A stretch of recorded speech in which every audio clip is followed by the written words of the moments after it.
Welcome back to another technical deep dive here in the debug zone. Today we're tackling a big question and breaking it down with insights from other users.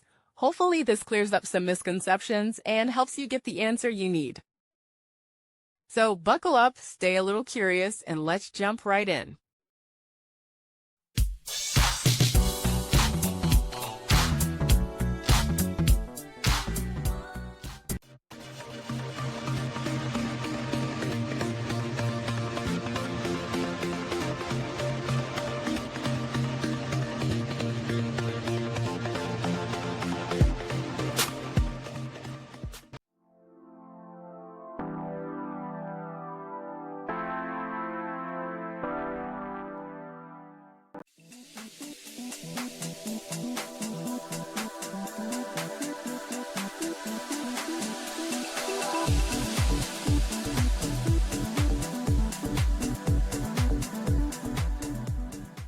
And that's a wrap.